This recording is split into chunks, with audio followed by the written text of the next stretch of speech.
The same Steve that went to go watch Mark Curry do his whole sitcom and then stole everything Mark Curry had. Now Steve got a sitcom where he the principal and he wear a suit and then he gets this high top fade, making all black men think he got the best lineup in the business, and it's a man unit.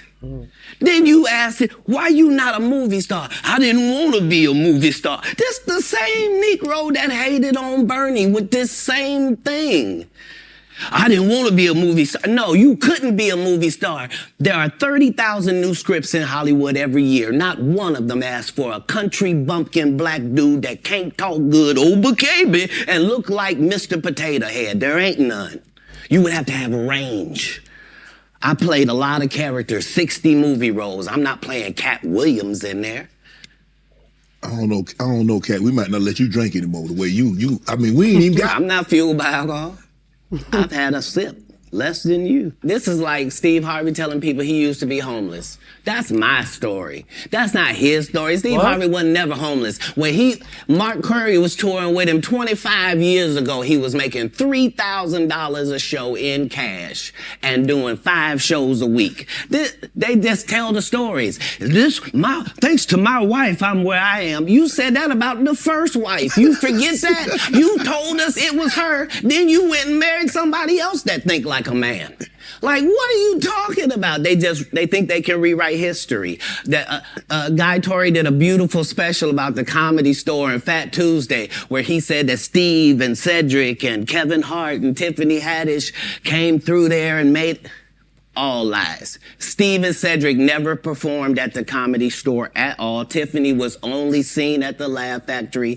In 15 years in Hollywood, no one in Hollywood has a memory of going to a sold-out Kevin Hart show. They pay you to not talk about things they don't want you to talk about.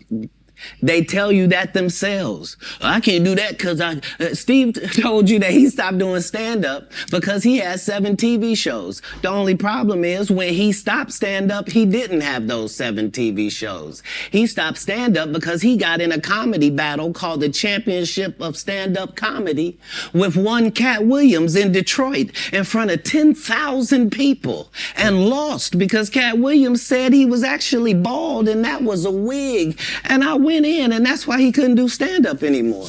Imagine him coming to tell you another story where he got so big and it was Bernie and them's fault because they wanted to be movie stars. What? You called Ocean 11 to get that nigga's part. Damn. What do you mean you didn't want to be a movie star? Damn. So on the behalf of Bernie, I would have to say what I have to say. Have you ever been on tour with any of these guys? Every guy I mentioned to you is not funny out there in real life. So no.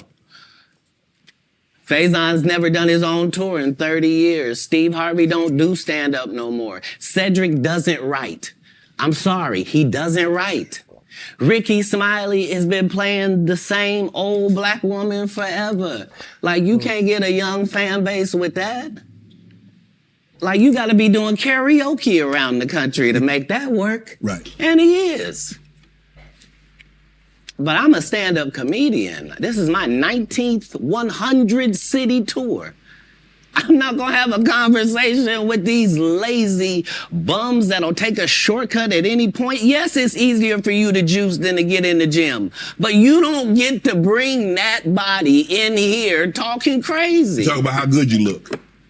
What?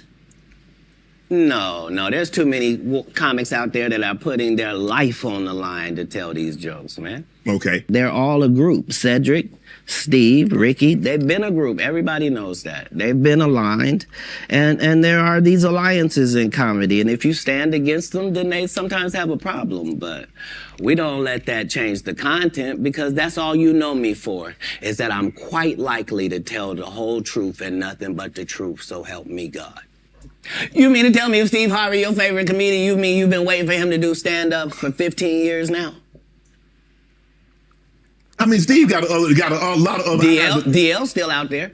None of those irons matter to stand-up.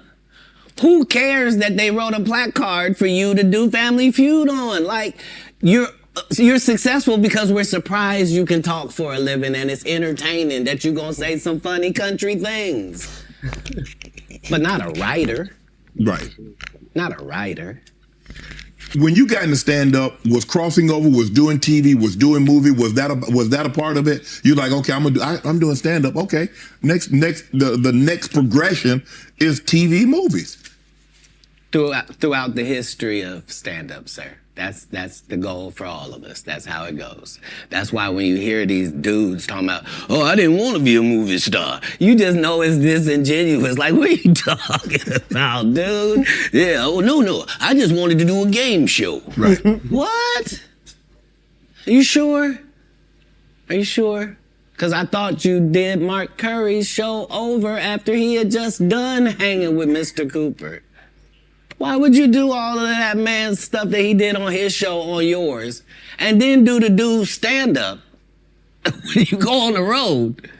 And then you never put Mark Curry on your show or nothing. Like, if you don't say anything, these dudes will run over you. I don't know if you know how bullies operate. But if you don't stand up for yourself, there really is nothing they won't do. Right. So, do you consider yourself a king of comedy? Where does Katt? No, they consider that. Oh, like when after Bernie left, them same three guys I'm telling you about, the Kings. Yeah. Right? Because DL is the greatest. Yeah. There's no DL slander gets tolerated. But they came to me. I was supposed to be the fourth king. I got the offer. Then what happened? But I turned it down. Why? Because you shit on Bernie. Oh, yeah. And I know the truth. R.I.P. You think I'm gonna let Bernie. you shit on Bernie and then come get me? I'm the next king? Fuck you. R.I.P. to Bernie Mac. Why? Because the whole time Bernie was here, you was acting like you was funnier than him. The reason you was supposed to go last is because it was your tour. Tell the truth. It was Steve's tour. Not it was gonna be called the Kings of Comedy. It was Steve's tour. These are the guys opening for him. Of course you gotta close if it's your tour. That's why it was such a big deal. But you couldn't do it because you can't beat the best. And until you humble yourself, you will forever be kinged by the king.